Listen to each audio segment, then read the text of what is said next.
पाकिस्तान के भीतर इस वक्त आर्थिक इमरजेंसी जैसे हालात है। कैबिनेट की बैठक में शहबाज शरीफ का चेहरा उनकी चिंता साफ बयां कर रहा था। प्रधानमंत्री ने आंकड़ों का हवाला देते हुए बताया, जो तेल आयात बिल पहले महज $30 करोड़ हुआ करता था, वह इस युद्ध की वजह से 2.5 गुना बढ़कर $80 करोड़ के पार जा चुका है।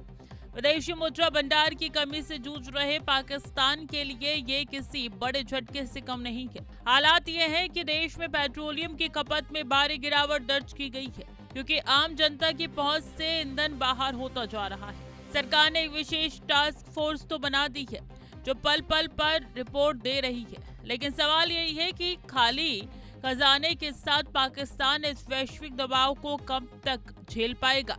मिडिल ईस्ट तनाव बढ़ा, तेल कीमतों में उछाल, शहबाज की कूटनीति कोशिशें।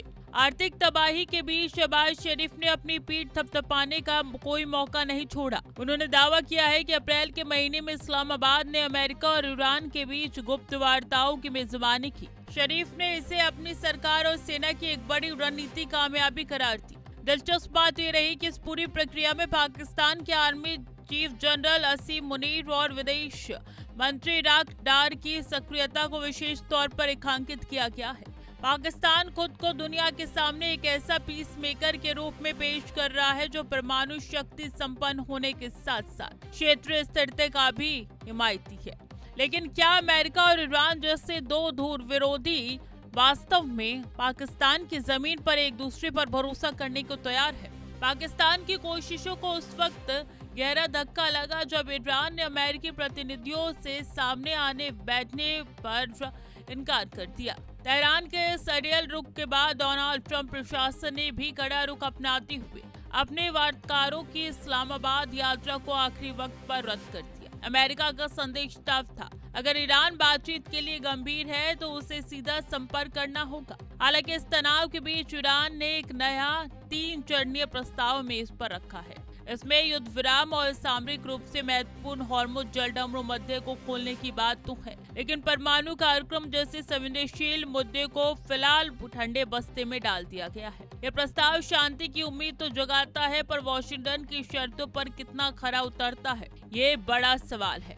अमेरिका ईरान तनाव चरम पर, इस्लामाबाद बना मध्यस्थ मंच, ईरान ने वार्ता से इनकार किया। युद्ध के इस आग में अब रूस का एंगल भी जुड़ गया है। शहबाज शरीफ ने खुलासा किया है कि ईरान के विदेश मंत्री अब्बास अरागची के मॉस्को दौरे से ठीक पहले उन्होंने उनसे लंबी बातचीत की थी। अरागची ने पाकिस्तान को भरोसा दिलाया कि ओमान में हुई बातचीत सकारात्मक रही और तेहरान जल्द ही कोई बड़ा फैसला ले सकता है। लेकिन हकीकत यह है कि पाकिस्तान इस वक्त दो पार्टों के बीच में पीस रहा है। उसे एक तरफ अपनी ऊर्जा जरूरतों के लिए ईरान से अच्छे संबंध चाहिए, तो दूसरी तरफ IMF के कर्ज और सैन्य सहायता के लिए अमेरिका को नाराज करना वो बर्दाश्त नहीं कर सकता। शहबाज शरीफ की ये भागदौड़ क्या वाकई रंग लाएगी, या फिर पाकिस्तान सिर्फ एक पोस्टमैन की भूमिका तक सीमित रह जाएगा? ट्रंप प्रशासन का सख्त रुख, पाकिस्तान की भूमिका इस सवालों में। पाकिस्तान इस वक्त जिस शांति मिशन पर निकला है, उसकी राह कांटों भरी है। एक तरफ शहबाज शरीफ इसे अपनी कूटनीतिक जीत बता रहे हैं, तो दूसरी तरफ जमीनी हकीकत ये है कि दोनों महाशक्तियां अपनी शर्तों से पीछे हटने को तैयार नहीं है। क्या पाकिस्तान का ये ईमानदार प्रयास उसकी अपनी अर्थव्यवस्था को बचाने के लिए आखिरी कोशिश है?